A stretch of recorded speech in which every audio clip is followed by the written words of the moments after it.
menurut sejarah dalam hidupnya penuh kekayaan, kaya harta, dan kemudian kaya anak. Karena menurut penjelasan para ulama, anak dari sahabat Anas bin Malik ini sampai berkisar 100 orang. Anak beliau 100 orang. Ini berkah dari doa Nabi kita Muhammad sallallahu alaihi wasallam.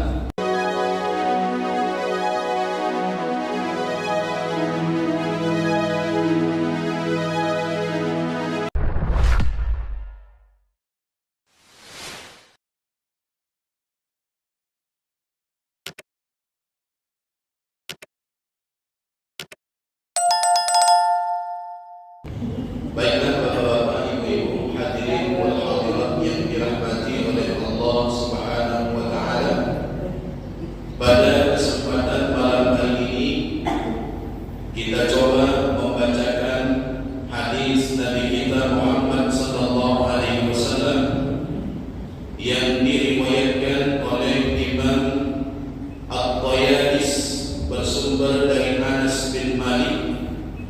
Anas bin Malik ini merupakan sahabat Nabi yang mendapatkan keberkahan doa dari Nabi kita Muhammad sallallahu alaihi wasallam, sehingga beliau menurut sejarah dalam hidupnya penuh kekayaan, kaya harta, dan kemudian kaya anak.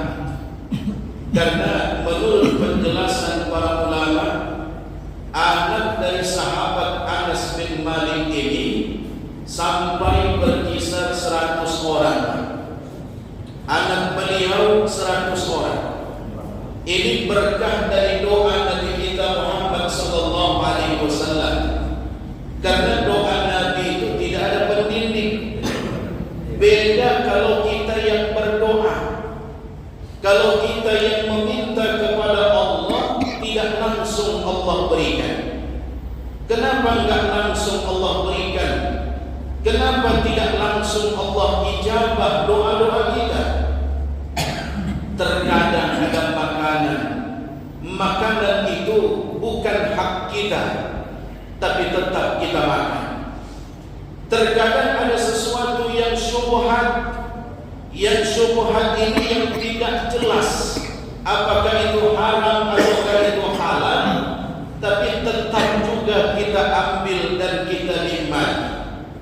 Apa itu Ustaz barang yang syubhat? Barang yang tidak jelas apakah itu halal atau haram. Ya, contoh Bapak Ibu hadirin sekalian, kalau kita ketemu duit di tengah jalan, kalau duitnya mungkin cuma 1.000 rupiah, itu kita lewatin, nah, cuma 1.000, ya kan? Tapi coba kalau tukaran uangnya itu mulai dari 100, apalagi sampai 1 gepok tergeletak di tengah jalan, kira-kira kita lewatin tak? Diambil atau dilewatin? Saya yakin diambil dulu, ya kan? Tapi diambil ada 2 kemungkinan. Bisa jadi diambil mencari siapa yang punya, bisa jadi mengambilnya lihat kanan kiri dulu, ada enggak orang yang melihat. Kalau enggak ada langsung dikantongin, kan itu. Itu 2 kemungkinan. Ini adalah barang yang syubhat, karena tidak jelas apakah itu halal atau haram. Apalagi contoh yang simpel yang sering terjadi di masyarakat kita. Ya, contoh tetangga punya buah durian, tetangga punya buah mango. Tiba-tiba ada buah durian atau mangganya yang jatuh, kita ambil.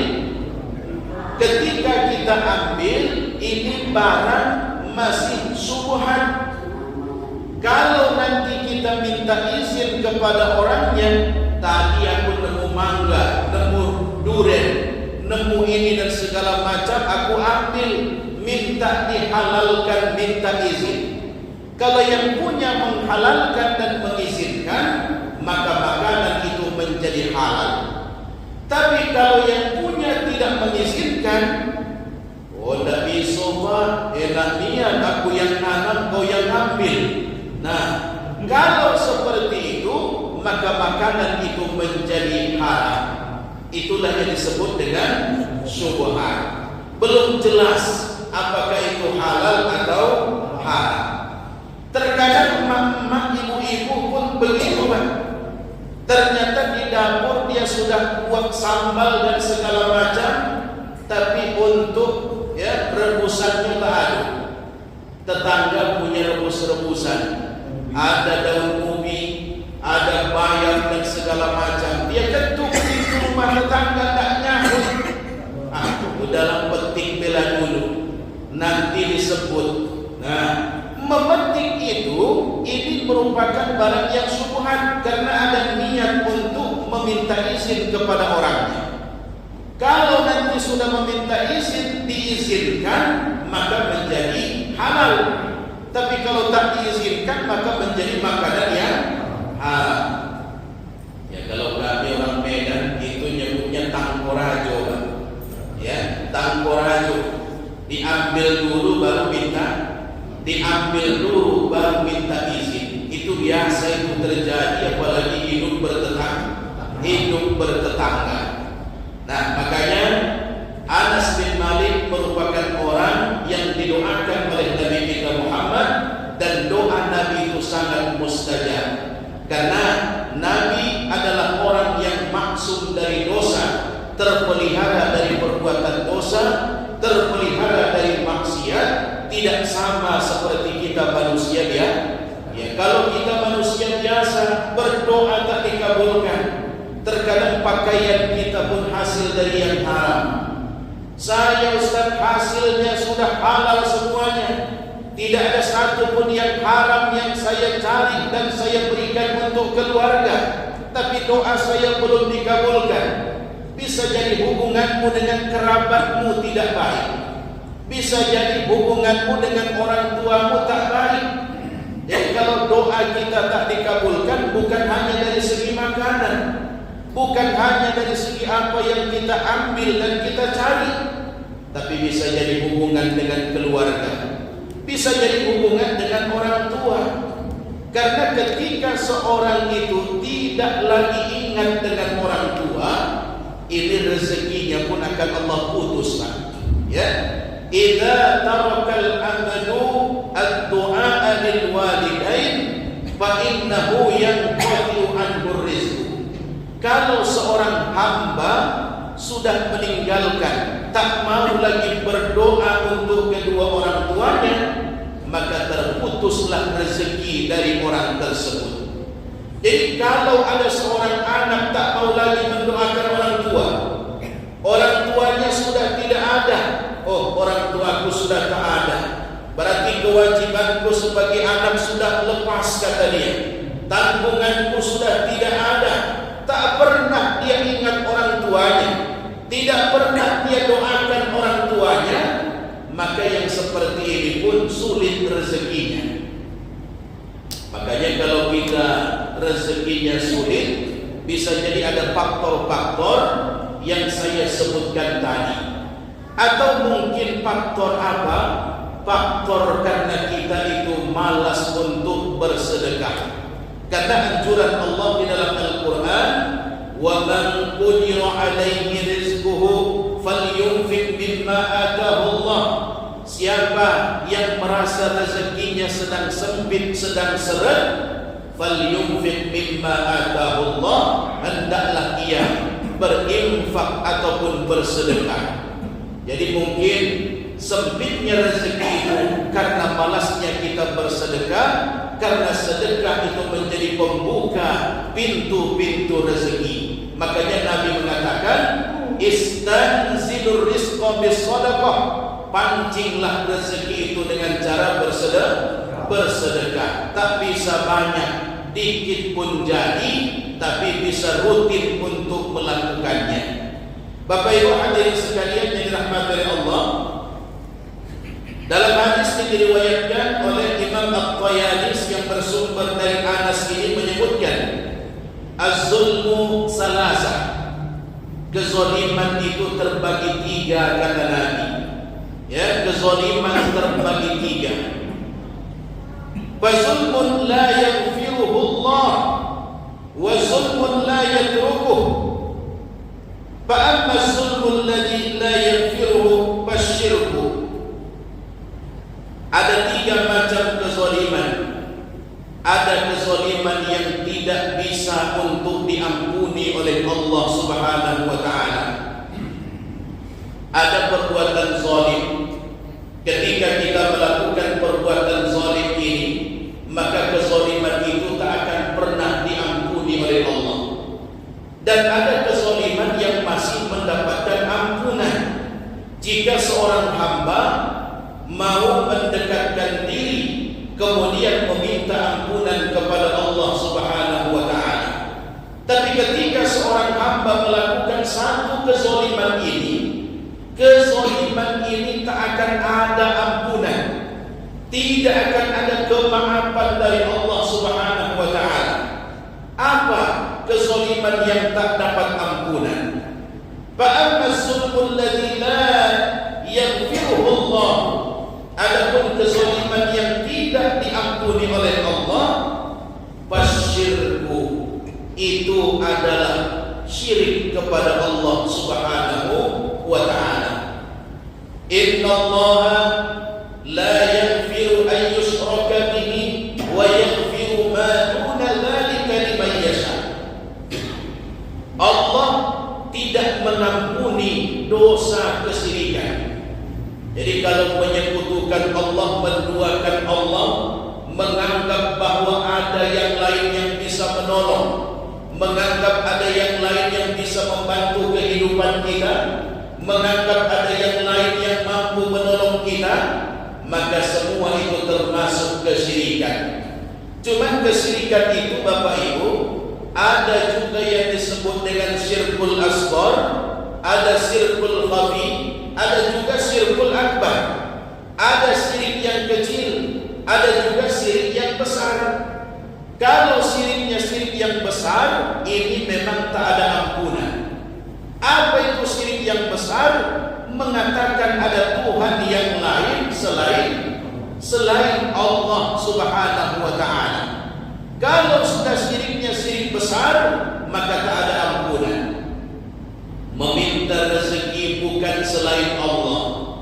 Datang dia ke satu pohon, minta rezekinya pada pohon.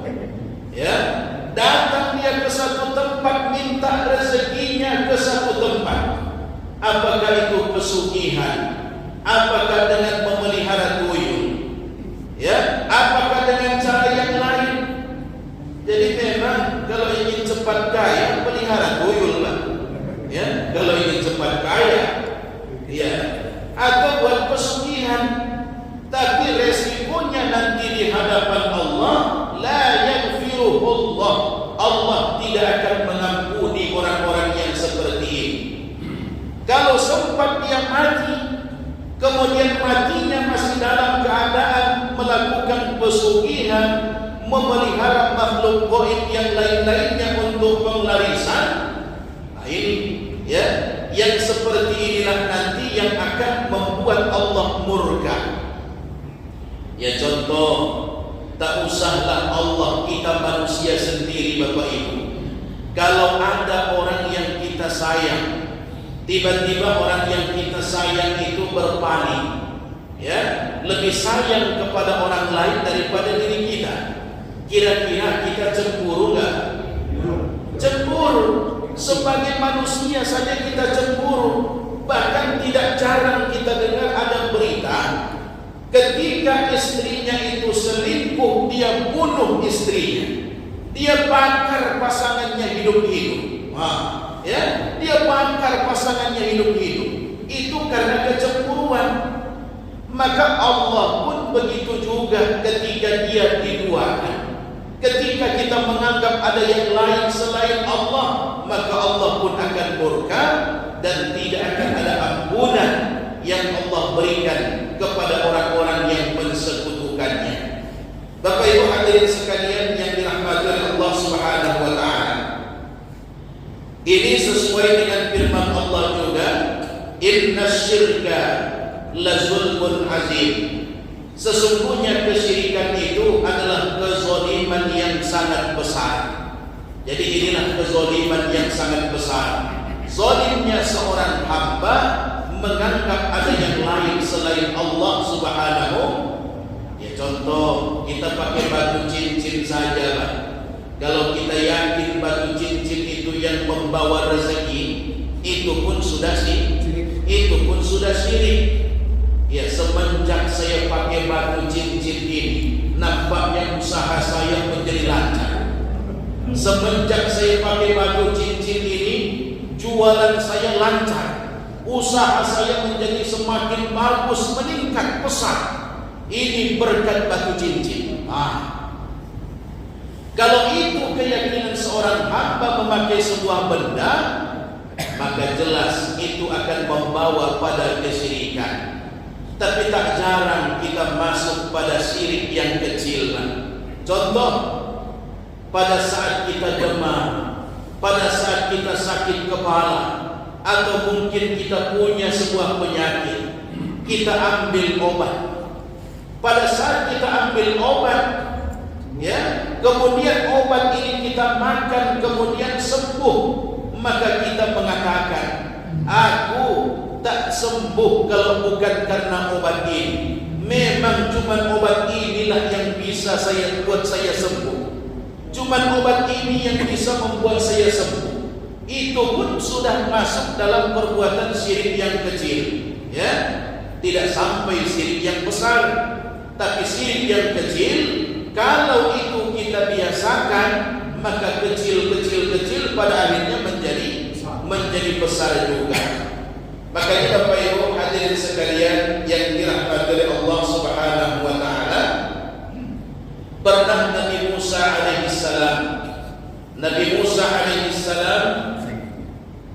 pernah sakit gigi. Ya.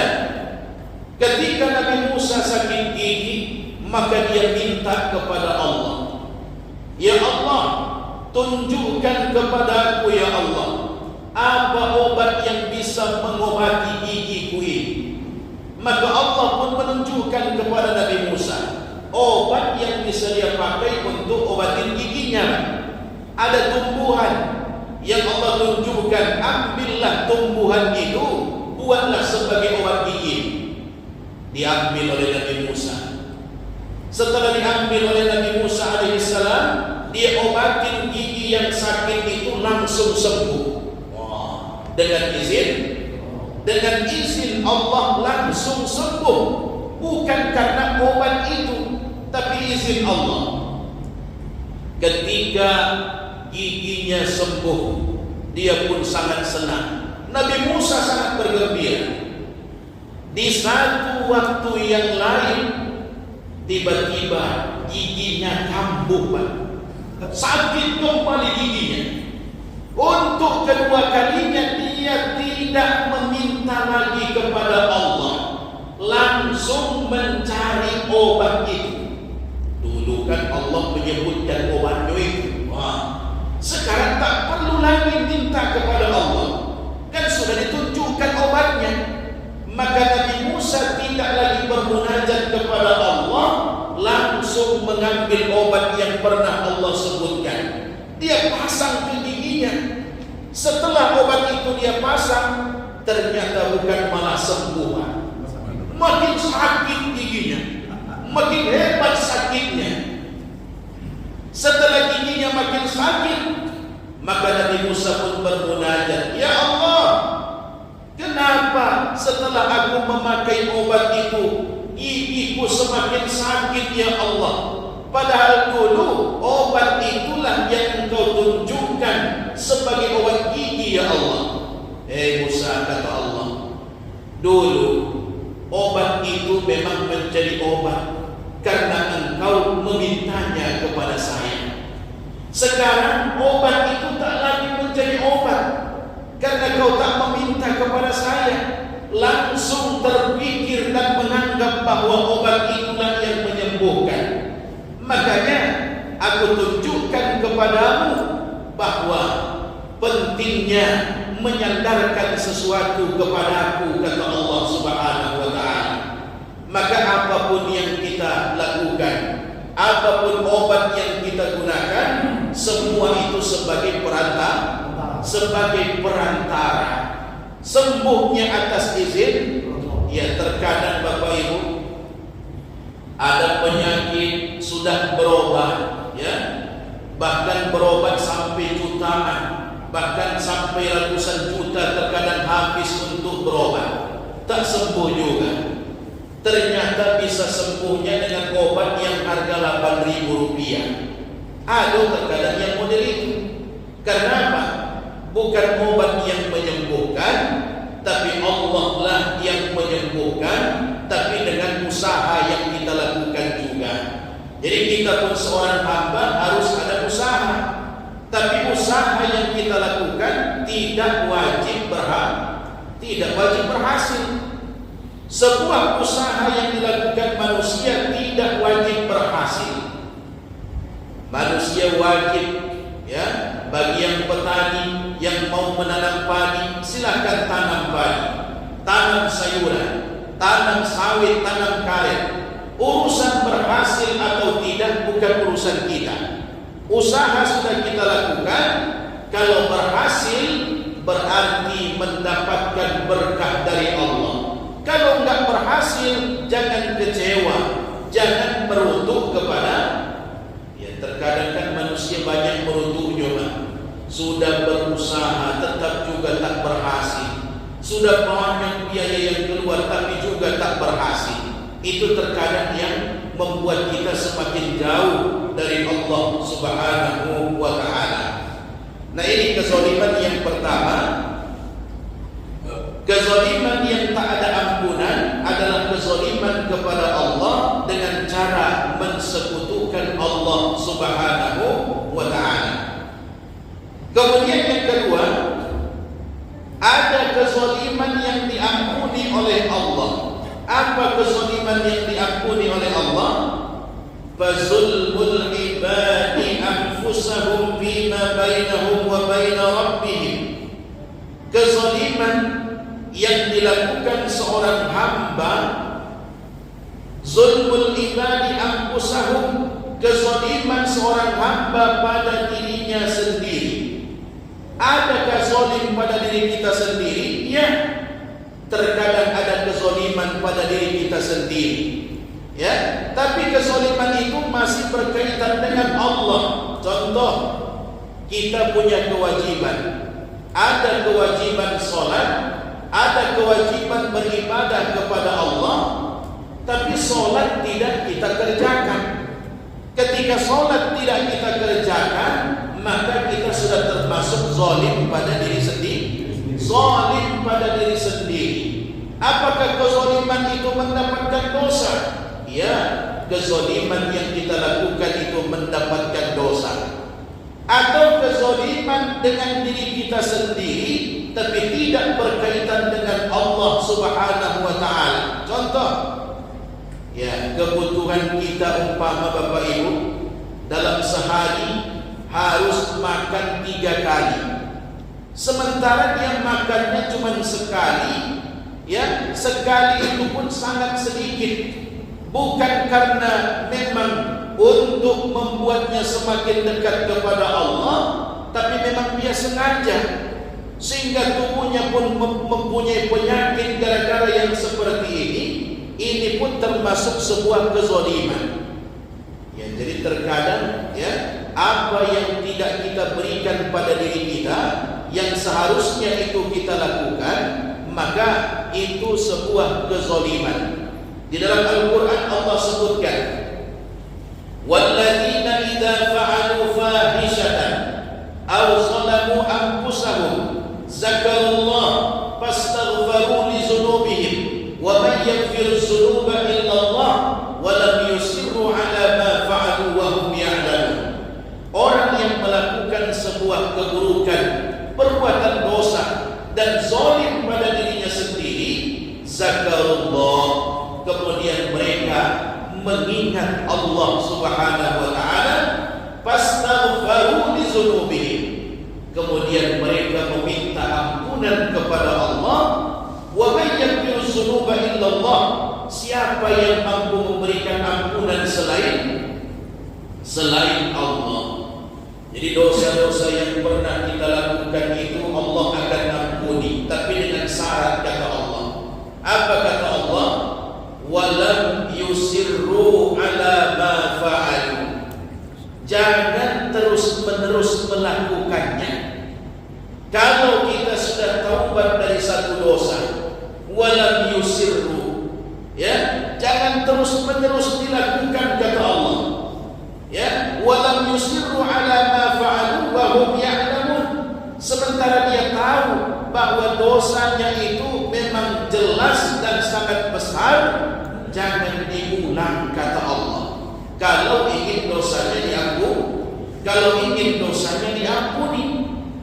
Jadi kezaliman kita kepada Allah, kezaliman yang masih bisa diampuni, yaitu kezaliman yang meninggalkan urusan-urusan ibadah ataupun hal-hal yang berkaitan dengan Allah Subhanahu wa ta'ala.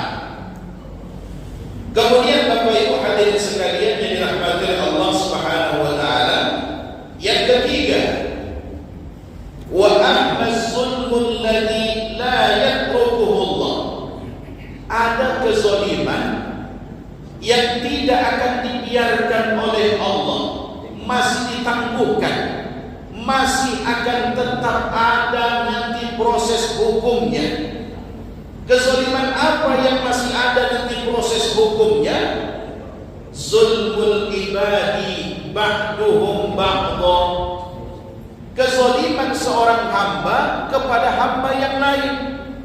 Ketika seorang hamba berbuat zalim kepada orang lain, ini kezaliman akan ditangguhkan. Prosesnya nanti akan tetap dilakukan di akhirat. Sekecil apapun perbuatan zalim itu, nanti di akhirat tetap akan dituntut. Ya, tetap akan dituntut. Ya, contohnya tadi barang yang subuhat tadi, Pak. Ya, itu urusan kita dengan hamba yang lain. Ketika seorang hamba dengan hamba yang lain punya urusan, apakah itu urusan hutang piutang, pinjam meminjam yang belum dikembalikan, urusan apapun, ya, bahkan terkadang hutang dengan istri pun belum dibayar, Pak. Kalau istri belum mengizinkannya, itu juga tidak akan Allah ampuni. Ya, contoh mungkin waktu dulu nikah maharnya masih ngutang lagi. Ya, tapi di Jambi insyaallah dah ada yang model itu, Pak. Ya, kalau kita di Jambi dah ada itu. Ya, kalau di tempat lain terkadang ada dibayar, ya, dengan mahar sekian dan sekian, berhutang, masih disebut lagi berhutang. Ya, berhutang lagi. Bukan tunai. Ya, bukan tunai, berhutang. Ya, baru-baru ini ada artis ataupun selebritis yang kita dengar melakukan pernikahan dan kemudian maharnya sebuah masjid, Pak. Ya, maharnya sebuah masjid. Ya, tak tanggung-tanggung. Maharnya sebuah masjid. Itu disebutkan maharnya. Apakah sah mahar itu menggunakan sebuah masjid? Ini yang menjadi pertanyaan bagi kita. Apakah masjid bisa dijadikan sebagai mahar? Kalau untuk dijadikan sebagai mahar, jawaban singkatnya boleh-boleh saja. Tapi apakah memenuhi syarat sebagai mahar? Karena pernikahan itu walaupun maharnya enggak disebutkan, pernikahannya tetap sah. Ya, walaupun maharnya enggak disebutkan, pernikahan tetap sah. Dibuat maharnya sebuah masjid pun, itu pernikahannya tetap sah. Tapi ketentuan mahar itu apa? Menurut Imam Asy-Syafi'i, mahar itu sesuatu yang bisa dibeli dan dijual. Yang boleh dijadikan mahar sesuatu yang bisa dibeli dan bisa dijual. Kalau masjid bisa dibeli, bisa dijual. Tidak bisa. Kalau dibuat itu masjid sebagai maharnya, dalam fikih disebutkan itu mahar nanti jatuh kepada mahar misil. Apa itu mahar misil?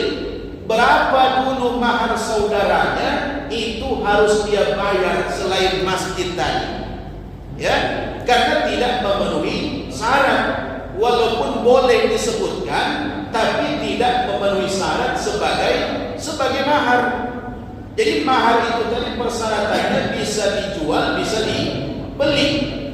Barang yang bisa dijual, barang yang bisa dibeli, itulah yang bisa dijadikan sebagai mahar. Kalau nggak bisa dijual, nggak bisa dibeli, barang wakaf.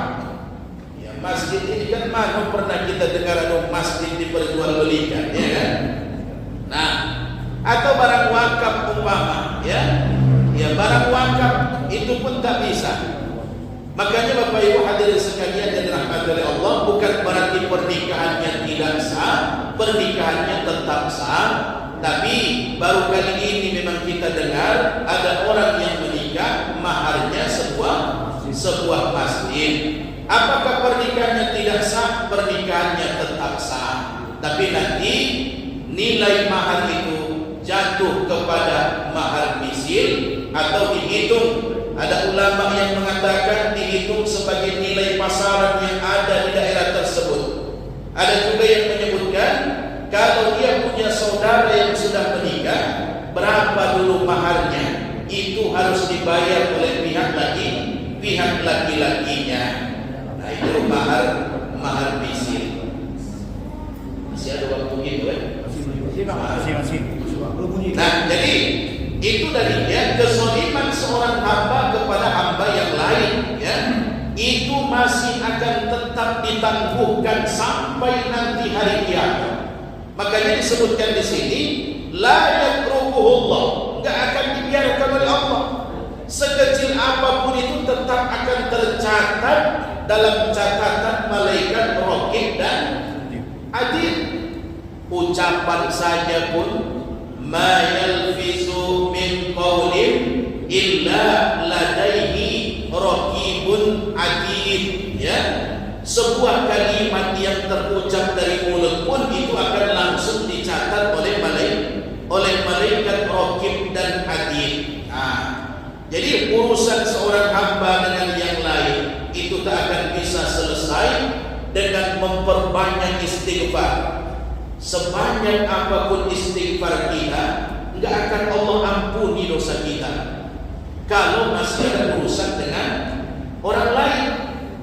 Bahkan pernah Nabi kita ketika mau mensolatkan jenazah, Nabi tanya, apakah orang ini punya hutang? Kata Nabi, iya ya Rasul, orang ini punya hutang. Kalau dia punya hutang, aku tak mau mensolatkannya, kata Nabi. Tidak mau Nabi mensolatkan orang yang masih punya hutang. Aku tak mau mensolatkannya, kata beliau. Maka datanglah Abu Bakar, ya Rasulullah, biarlah aku yang menanggung hutang orang ini, kata Abu Bakar. Karena Abu Bakar ini terkenal dengan kepemurahannya, kedermawanannya. Aku yang menanggung hutang orang ini, ya Rasul. Kalau memang kamu mau menanggung hutang orang ini, biarlah, ayo kita solatkan. Karena sudah ada yang menanggung, sudah ada yang menjamin hutang-hutangnya.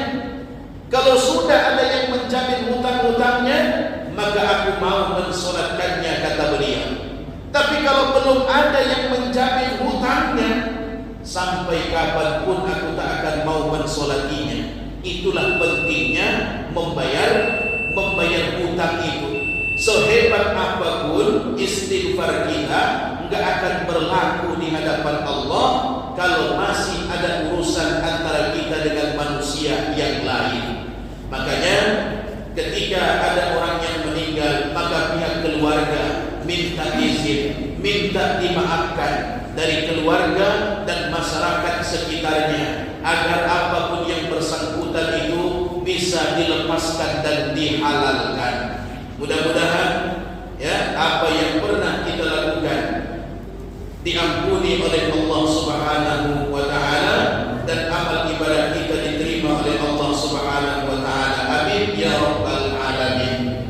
Inilah yang bisa saya sampaikan pada kesempatan kali ini. Mudah-mudahan ada manfaat bagi kita semuanya dan bisa kita aplikasikan dalam keseharian kita. Wallahul muwaffiq ila aqwamit thoriq. Assalamualaikum warahmatullahi wabarakatuh. Waalaikumsalam. A'udzubillahi minasyaitonir rajim. Bismillahirrahmanirrahim. Alhamdulillahirabbil alamin wassalatu wassalamu ala asrofil anbiya'i wal mursalin wa ala alihi wa ashabihi ajma'in. Allahumma faqqihna fid din. Allahumma faqqihna fid din wa 'allimna at-ta'wila bi rahmatika ya arhamar rahimin. Rabbana atina fid dunya hasanah wa fil akhirati hasanah wa qina 'adzaban nar. Wa sallallahu wa sallam alaihi walhamdulillahi rabbil alamin. Taqabbalallahu minkum Minna wa minkum taqabbal ya karim.